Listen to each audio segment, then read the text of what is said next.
Hey runners, Steve here, the Faithful Runner, and it is fall. This is, in my opinion, the best time of year for runners. Cool mornings, cool evenings, doesn't matter when you get out the door to run, you're most likely going to have a pretty good experience simply because the temperatures are perfect. I love this time of year. We have fall races coming up and I'm excited. Now with that said, running does often get a bad rap. It's either too hard or too boring or too hard on your joints. The truth is, with any workout, it's going to feel harder than it needs to be without the proper techniques. So I have 10 must-try solutions for anywhere from achy knees to lack of motivation. And honestly, if you try these out, these will get you looking forward to lacing up your shoes and hitting the pavement. Now, as I said many times, shoes are super important. The other gadgets and gear and shirts and things, probably not so much. But one of the most important things that a runner needs, absolutely important, is a good pair of running shoes.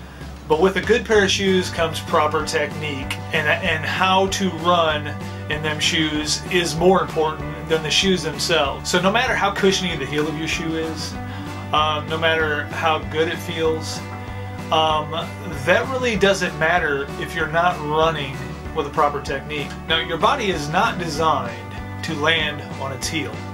It's not designed for that, and that can be damaging. I said this before in my New Balance Fresh Foam Boracay review, which I will link. Midfoot striking is, in my opinion, and the opinion of many others, is really the way to run to prevent injury. Let's think about it. When your foot hits the pavement, your body is absorbing the shock of that impact.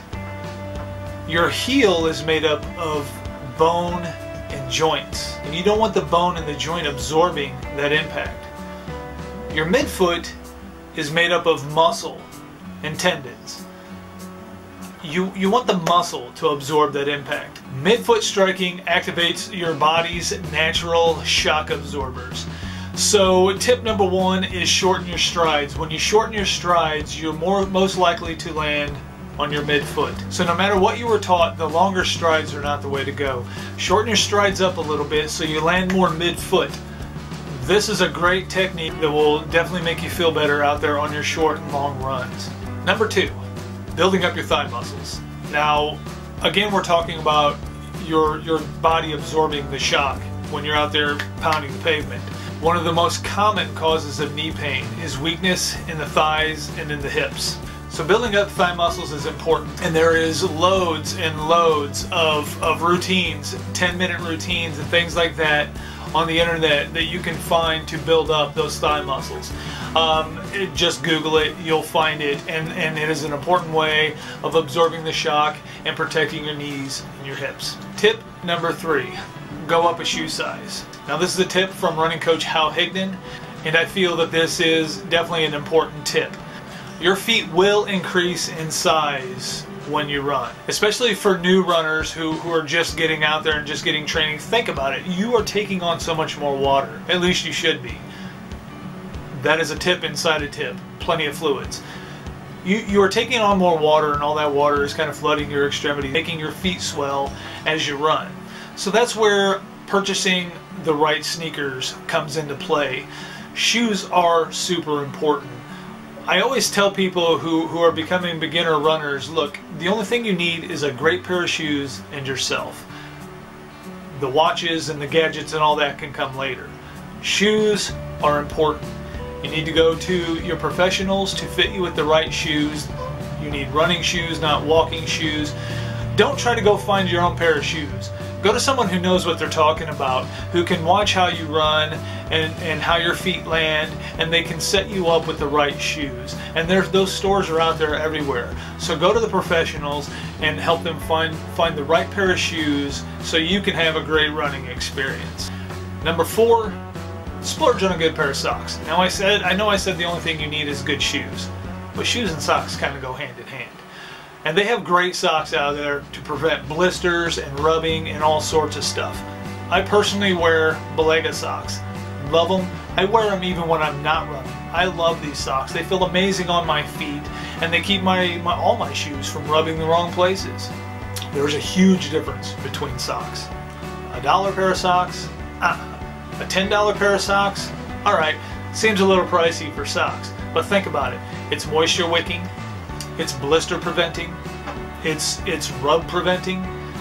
When your feet are happy, you're a happy runner. Take care of your feet. And really try to avoid cotton socks. They hold moisture and they're just terrible for your feet. They're very uncomfortable. So if you can avoid cotton socks and go with a good fabric, moisture wicking fabric sock, and they're all over. Like I mentioned, Balega.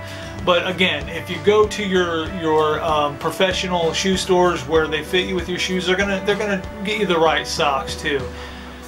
Socks and shoes go hand in hand. Good pair of socks, good pair of shoes, happy runner. Now number 5 is blister proofing. It's gonna happen. You want happy feet as a runner. Blisters on your feet aren't happy feet. It's gonna happen, and there's ways of preventing that. Any lubricant, petroleum jelly, Body Glide. You can Body Glide your heels, you can Body Glide the sides of your toes. These will help. This Body Glide will help. Petroleum jelly will help. Vaseline on your feet sounds a little weird, sounds a little gross. Trust me, it's a game changer when you're doing a long distance run, when you're doing your first half marathon, taking care of your feet. Again, happy feet, happy runner. Super important. Simply preparing for your long runs or even your 5Ks, preparing for your run in general is prepping your feet. Prep your feet. Find all the blister prone zones before putting on your socks and use the Body Glide. Use the petroleum jelly.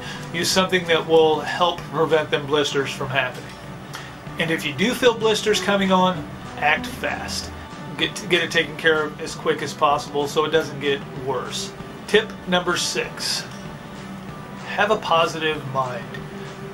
It's very easy when you're out there running, putting in long miles, you're starting to get tired, you're wearing down, your body hurts, your feet hurt, negative thoughts will start to flow in. Believe me, I know this very, very well. To train your mind not to be negative when you're out there running miles, it's a job, it's a chore, it's hard to do. But it's the best thing you can do for yourself as a runner, especially when you're doing long distance runs. You're out there by yourself, running, alone with your thoughts, negative thoughts flood in, you start telling yourself that you cannot do this, you will believe that. So a good trick to keep your mind positive is a positive phrase. There has been a study that runners who repeated a positive phrase in their head 3 times before they ran better, stronger, and faster. A positive mind is super important for a runner. So come up with a phrase. I use a Bible verse. I can find all things through Christ who gives me strength. I say that in my head many times when I'm doing a distance run, when the run starts to get hard, when the hill starts to feel steep, when the wind just will not let up.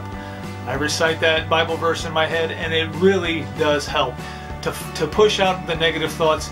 Keep yourself positive, which will keep you motivated, which will get you to your goals every time, I guarantee it. Tip number 7. For the majority of my training, I am a solo runner. I kind of always have been.